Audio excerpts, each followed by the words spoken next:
తెలంగాణలో కురుస్తున్న జోరు వానలకు కొత్త వర్షపాత రికార్డులు నమోదవుతున్నాయి.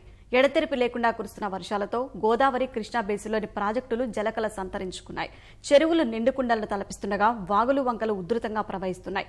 వర్ష ప్రభావిత ప్రాంతాల్లో పరిస్థితుల్ని ప్రభుత్వం ఎప్పటికప్పుడు పర్యవేక్షిస్తోంది. ప్రాజెక్టులకు వరద నేపథ్యంలో 24 గంటలు అప్రమత్తంగా ఉండాలని ఇంజనీర్లను తెలంగాణ నీటిపారుదల శాఖ మంత్రి హరీష్ రావు ఆదేశించారు.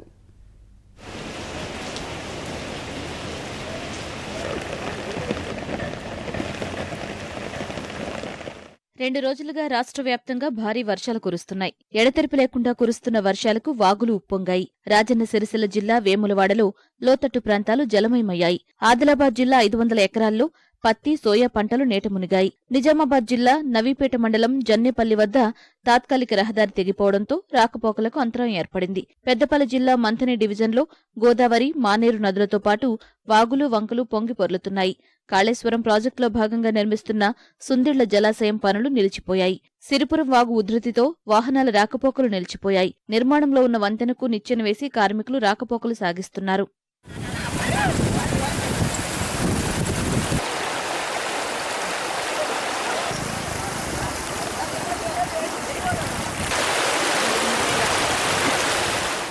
భారీ వర్షాల దృష్ట్యా అప్రమత్తమైన సర్కారు ఇప్పటికే ప్రత్యేకంగా 7 ఐఏఎస్ అధికారులను నియమించింది. తీవ్ర వర్ష ప్రభావిత ప్రాంతాల్లో పరిస్థితుల్ని ప్రత్యేక అధికారులు ఎప్పటికప్పుడు తెలుసుకుంటున్నారు. వరంగల్ పట్టణ జిల్లాలో సీనియర్ ఐఏఎస్ అధికారి శివశంకర్, జయశంకర్ భూపాలపల్లి జిల్లాలో రాహుల్ బొజ్జ, రాజన్న సిరిసిల్ల జిల్లాలో సందీప్ కుమార్ సుల్తానియా అధికారులతో సమీక్షించారు.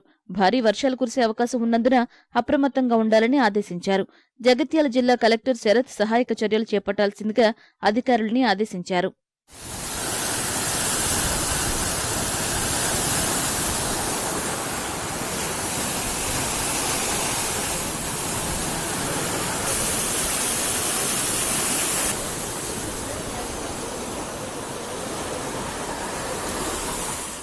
భారీ వర్షాలతో గోదావరి, కృష్ణా పరిధిలోని ప్రాజెక్టులకు వరద పోటెత్తుతోంది.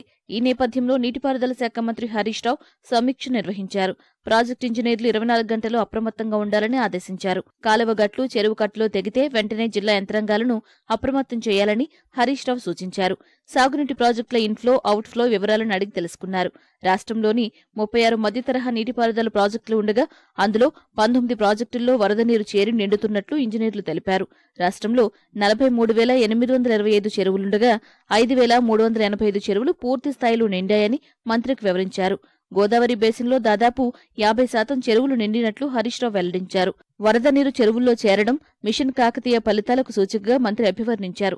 క్షేత్రస్థాయిలో ప్రాజెక్టులు, చెరువుల్లోకి వచ్చి చేరుతున్న వరద నీటిని ఎప్పటికప్పుడు అంచనా వేయాలని, తాజా సమాచారాన్ని కేంద్ర కార్యాలయానికి, ఫ్లడ్ కంట్రోల్ కార్యాలయానికి తెలపాలని హరీష్ రావు నీటిపారుదల అధికారులని ఆదేశించారు.